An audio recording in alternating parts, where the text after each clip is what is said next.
There are moments in life when you feel like you're waking up, but not in the ordinary sense. Everything around you looks the same, yet something inside begins to shift. You look at what once excited you and feel nothing. You listen to familiar conversations, but your mind drifts somewhere far away. A quiet question begins to rise within you. Who am I? And why am I living like this? That is the first sign of an inner awakening, the process Carl Jung called individuation, the journey of the soul separating itself from the images that society, family, and memory have placed upon it. Jung believed that most people live in a state of psychological sleep, controlled by habits, reflexes, and invisible social roles. But when awareness begins to expand, awakening strikes like an internal earthquake. You start to feel the tension between the old self and the emerging one. The weight of that pull makes you tired, hollow, even hopeless at times. Yet what feels like collapse is not a breakdown. It's transformation. You are not falling apart. You are unfolding. And if you stay, you'll understand why the mind creates darkness to help the soul evolve, and how each stage of awakening hides a deep psychological mechanism that Jung's language can explain. According to him, awakening doesn't happen in a single flash, but unfolds through 5 stages, from the unconscious sleep, where the ego dominates, to the dissolution of self, where you lose your definitions. Then the search for truth, the rise of the true self, and finally, the union of soul and world. Each stage is like a spiritual spiral, demanding that you pass through both light and shadow to recognize your true nature. And perhaps this very moment, as you sit here listening quietly, is the signal that the journey has already begun within you. In the first stage of awakening, the human being lives in a condition Jung called psychological unconsciousness. At this level, you don't truly choose your life. You only react to it. Every decision, every emotion, even your desires, are shaped by patterns of memory, beliefs, and expectations inherited from others. You think you are in control, but you're merely repeating what was programmed long ago. Jung once said, "Until you make the unconscious conscious, it will direct your life and you will call it fate." In this stage, the ego takes center. It operates like a mask that helps you adapt to society. Jung called this the persona. You strive to be good, successful, and lovable, but in that effort, you slowly lose touch with what is real within you. You are not living. You are performing. During the day, you work, communicate, smile at the right times.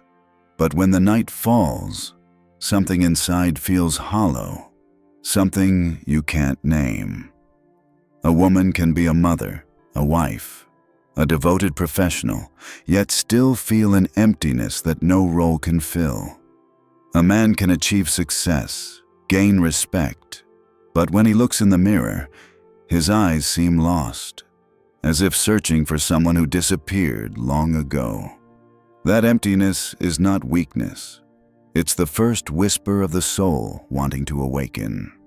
Yet most people fear this stage. They avoid the emptiness with work, relationships, distractions, or the comforting illusion of busyness.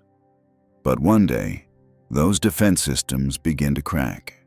Sudden irritation without reason, long fatigue that sleep can't fix, the eerie feeling of being disconnected from yourself, all are signs of the ego losing its grip. When the soul wants to wake, the old self resists. It convinces you that something is wrong when, in truth, you are simply touching the first layer of what's real. The pain you feel is not a sign of failure. It's the evidence of transformation beginning. And if you are feeling this now, don't be afraid.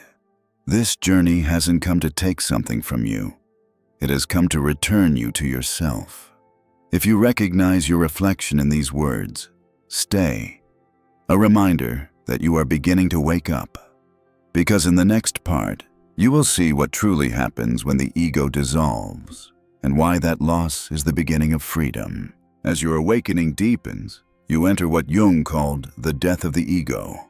It's the moment when your inner world begins to tremble, when the ideas you once believed about yourself, about others, about life itself, suddenly lose their shape. It doesn't arrive with noise. It arrives in silence. Like a building being dismantled from the inside, each brick of your identity falls quietly without anyone noticing. One morning you wake up and realize you no longer want anything. One night you look into the mirror and cannot tell who's looking back. The name, the job, the roles you once thought were you now feel like old skin peeling away. Jung once said, "Ego death is not the end of you. It is the beginning of consciousness." Yet in the middle of it, the only thing you feel is emptiness. The mind fights to hold on to its familiar labels. I'm a good person. I'm the one who's been hurt. I'm the one trying to change. But then one day, even those dissolve. And in the silent gap between two breaths, you realize something. There's a part of you still watching. That part isn't in pain, isn't panicking, and doesn't need protection. It's the inner observer, the self, what Jung called the true center of the soul. When you begin to sense it, your old life seems to collapse, yet a deeper stillness opens. You are no longer the story. You are the one seeing the story, and that is where freedom first appears. Fragile, but real. The death of the ego doesn't destroy you. It removes the illusion that you were ever a fixed shape. Many mistake this stage for depression or crisis because they feel drained, empty, stripped of identity. But in truth, it's the necessary collapse for consciousness to be reborn. Just as a seed must crack open for the sprout to emerge, your soul must break its shell to grow. If you are in that space, uncertain, ungrounded, unable to control your feelings, nothing is wrong. You are simply standing in the doorway between who you were and who you're becoming. And in the next stage, the search, you'll understand why humans only begin to seek real truth after they've lost everything they thought mattered. Stay a few minutes more, because right there the soul begins to speak in its own language. After the ego dissolves, one enters a stage that seems higher but is far more dangerous, the search for truth. You begin to read, meditate, pray, talk about energy, vibration, the universe, desperate to find a greater meaning for everything you've just gone through. Yet if you look closely, behind all those activities still lies one unanswered question. Who am I if I am no longer who I was? Jung believed that after ego death, the mind tries to restore order by constructing a spiritual ego, a subtler version of the same old mechanism. You might sit in meditation for hours, speak beautifully about awakening, but deep down, the ego still whispers its old desire to be special, to be higher, to be safe. It wears the clothes of light, but still trembles before the dark. Many people remain trapped in this stage for years, believing they are enlightened while simply shifting from a social ego to a spiritual one. They speak of mindfulness, but fear their own feelings. They help others yet avoid their own wounds. Jung once warned, "The darkest shadow is the one dressed in light," because even light, if unconscious, becomes a disguise. This phase is full of contradiction. You feel close to something true, yet the more you seek, the more you lose your way. You sense energy flowing, but don't know what to do with it. You long to connect with the universe, yet you've never felt lonelier. Jung called this the search loop. The endless cycle of seeking the mind creates to avoid facing the original void. That void feels too deep, too still, and only when you truly stop can the soul begin to speak. But stopping is the hardest thing. Silence frightens you. Without knowledge to cling to, without roles to define you, you feel yourself dissolving. But that dissolution is not death. It's the teaching itself. The truth was never outside you. It lives within, layered beneath everything you've called search. The spiritual path, Jung wrote, does not lead upward, but inward. This is the heart of it. Awakening isn't a climb. It's a descent into what you've avoided most, your own depths. So, if you're still searching, pause for a few seconds.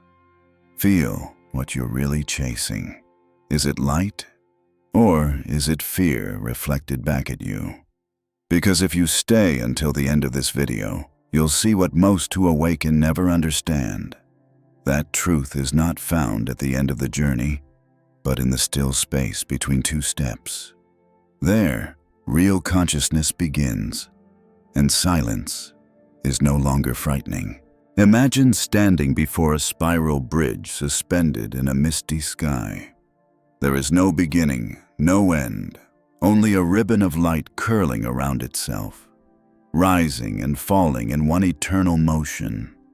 Each step you take sends out a low hum, like the echo of your own soul. On the first loop, the light is bright. Everything feels clear, as if you finally understand. But as you keep walking, the brightness softens, then fades into shadow. You begin to lose direction, unsure if you are ascending or descending. This is the second loop, the place of ego death. The old layers of identity fall away like wilted petals, gentle but aching. You no longer know who you are. You only know that something in you keeps moving. By the third loop, there is no more light, only sound. Your breath merges with the bridge's vibration, and within that rhythm, you hear 1,000 voices, teachers, books, the answers you once chased, all whispering, yet none showing the way. You realize this is the search, the maze of knowledge where humans wander, believing that the more they know, the closer they are to truth, when in fact, they are walking in circles around themselves. Then, at the fourth loop, when exhaustion becomes silence, a still space opens. No sound, no image, just stillness. Yet in that stillness, you feel lighter, not because you've reached the end, but because you no longer need one. From that stillness, a single thread of light begins to descend, not blazing, but soft, like moonlight on water. You take one more step and realize the bridge has never led outward. It leads inward. Each loop isn't an ascent, but a shedding. And by the fifth, you look down and see yourself at the center. Not high, not low, just present. The bridge disappears. The traveler dissolves. Only a spiral of light remains, still and infinite. Jung called this the self, the true center of consciousness, where soul and shadow merge without opposition. The awakening journey, in the end, was never about finding the light. It was about learning to stand still in the neutral space between light and dark, to see that both have lived within you all along. And when you exhale one last time into that scene, you understand. The bridge was never out there. It was your own consciousness tracing its way home. And in the next part, as that image fades, we will look into the everyday world, how you live, react, love, and fear, to reveal the true face of the soul in ordinary life. At some point, you realize you can no longer pretend. Every time you force a smile at something false, your body reacts. A casual conversation leaves you drained. A once familiar relationship suddenly feels heavy. You sense a deep misalignment, not only in your work, but in the very way you live. This is the sign of the emergence of the authentic self, the moment when the true self begins to step out from the shadow. Jung described this as the time when the self reclaims its space, and everything that no longer belongs to you quietly falls away. But the process is rarely gentle. You become more sensitive, more alone, sometimes misunderstood as changing too much. In truth, you haven't changed. You've just stopped hiding. What once felt comfortable because it was familiar now feels painful because it's real. You begin to hear an inner whisper, no longer the voice of fear, but the voice of honesty. It tells you to rest when you're tired, to say no when you must, to leave places where the light has gone out. For many, this stage feels like purification. A stable job suddenly feels meaningless. A long friendship ends without reason. Each time something breaks away, another layer of the old self falls off. Jung called this the process of differentiation. The soul separating from outdated structures of personality to become itself. You start to understand that truth isn't always comfortable, but it's always liberating. When you live in alignment with your real self, everything begins to collapse on its own. And within that collapse, you feel something unfamiliar. Peace without condition. You no longer need to be good to be loved or successful to be accepted. You just need to be. But be careful. In this stage, many rush to teach others, to awaken them, while they themselves are still learning how to stand in their new light. Jung once said, "No one can illuminate the world before they have learned to live with their own light." So if you're here, resist the urge to preach. Watch yourself instead. Because the moment you dare to be completely honest, the world around you rearranges itself. That is the quiet power of truth. And in the next part, as your true self fully rises, we will enter the final stage of the journey, where the soul learns to live in harmony with the world without losing itself. After the true self rises, many believe the journey has ended, that they've awakened, transcended the darkness, and fully understood the soul. But Jung called this the illusion of completion, because the moment you think you've arrived is exactly when the real journey begins. The final stage, life in alignment, isn't about living in some elevated state of consciousness. It's about learning to bring the truth of your soul back into a world full of contradictions, without losing the stillness within. In this stage, you no longer need to prove, persuade, or be understood. You simply need to be present. Jung wrote, "When a person truly knows who they are, they no longer need anyone else to acknowledge it." Yet to reach this harmony, you must face the ultimate challenge, the return of the world. The people, the work, the responsibilities, they come back, not to test you, but to confirm whether you've truly changed. You'll realize that real peace doesn't come from leaving the world, but from walking into it without dissolving in it. A person who once feared confrontation now learns to speak truth without attack. A person who once ran from pain now learns to sit quietly with it. A person who once believed love meant losing freedom now understands that real love is the absence of fear. You begin to see beauty even in what's imperfect, and that is the sign of integration.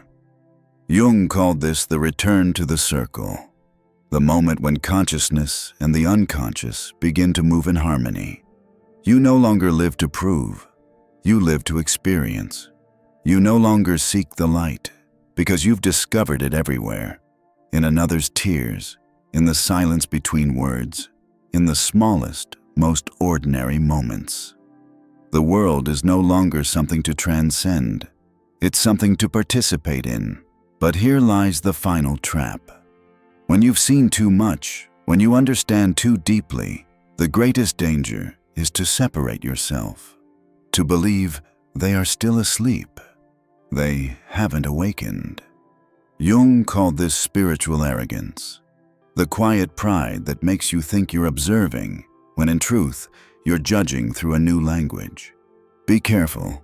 Light is not meant to divide, it's meant to connect. When you are truly aligned, you no longer need anyone to change. You simply become the mirror in which others can see their own light reflected. In this stage, you stop trying to awaken people. You just live as proof that awakening is real. And it's this calm, wordless presence that touches deepest of all. So if you are here, don't think you're done. Awakening has no finish line, only deeper layers of awareness. And if you can still listen, still feel, still be moved by small things, it means your soul is still expanding. Stay until the end, because in the next part, we'll step into the path of practice, where these ideas turn into living actions, so you don't just understand awakening, you become it. After reaching harmony, the question is no longer how do I awaken, but how do I live awake every day? Jung said that consciousness cannot sustain itself without practice. So start small. Each morning, before touching your phone, place a hand on your chest and ask, what truly needs me today? The question is simple, yet it pulls you back to center, back to the inner spiral bridge, where every step you take is intentional. Second, give yourself 5 minutes of absolute silence each day, not to meditate, but to observe. Sit in stillness as if listening to an old friend telling you stories you once forgot. In that silence, the soul will whisper things the mind could never reach. Third, when emotions rise, instead of suppressing or analyzing them, name them. Jung called this bringing the shadow to awareness, turning darkness into consciousness. Once you can name a feeling, it no longer controls you. And finally, remember that every spiritual journey needs grounding in the real world. Do one small thing for life around you. Write a letter, help someone, plant a tree. That's how inner light becomes outer action. Because awakening was never about leaving the world. It's about learning to walk within it, consciously, quietly, and a little more truthfully each day. If you've come this far, it means you've touched a truth most people avoid. That awakening is not a destination, but a responsibility. Once you have seen, you can no longer pretend to be blind. Once you have heard the soul's calling, you cannot go back to sleep. Jung once said, awakening is the privilege of those who are willing to endure the light. Because light, though beautiful, demands a price, absolute honesty with yourself. If you abandon the path halfway, the light doesn't disappear. It turns into darkness within you, taking the form of doubt, emptiness, or a quiet sadness that never leaves. That is the cost of knowing but not living what you know. When you avoid it, the unconscious takes control again, and every lesson you once learned returns, stronger, deeper, harder to ignore. But if you stay, if you choose to live with truth for even one more day, the soul begins to settle. You stop chasing the high of awakening and start embracing simplicity. You find sacredness in ordinary things, washing dishes, walking slowly, watching sunlight fall across the floor. Jung called this living in alignment with reality, when consciousness and life are no longer separate. At this stage, a rare quality emerges: wholeness. There are no boundaries between good and bad, light and shadow. You become the bridge that allows both to coexist, so the world can move through you naturally. It's this quiet, grounded presence, calm, steady, and without judgment that makes others feel safe around you, even when you say nothing at all. True awakening doesn't make you special. It makes you humble, not stronger, but gentler, not distant, but closer. Jung believed that when a person reaches this state, they no longer need to teach anyone. Their existence itself becomes the teaching. And if you ask, after all this, who will I become? The answer is simple. You will return to being yourself, but with entirely new eyes. Because this path never takes you somewhere else. It only brings you back to where you left long ago, within. There is no fear, no pretending, only a round, complete stillness where soul and world meet. And if anything deserves to be called enlightenment, it is this moment, when you no longer need to seek, but remain forever willing to see. Imagine sitting before a still lake. No wind, no sound, only you and a surface so calm it mirrors the world. In that reflection, you see yourself, not the face, but the gaze. There's no boundary between the one observing and the one being seen. Only a deep, quiet knowing. You are here. Jung called this the moment where soul and consciousness meet, the mirror of the self. When the mind no longer ripples, everything becomes clear. Pain, memory, joy, all reflected without judgment. You realize that for years you were only looking into moving water, and that's why the image was always distorted. But when the water is still, you see not just yourself, you see the entire world reflected within it. That is the final harmony, when there's no longer an inside or outside, no me or them, no path or destination, only presence. Maybe after watching this video, you still don't feel awakened. That's all right. Awakening isn't an event. It's a quiet movement that happens each time you dare to look into that mirror again. So, let a few seconds of silence pass.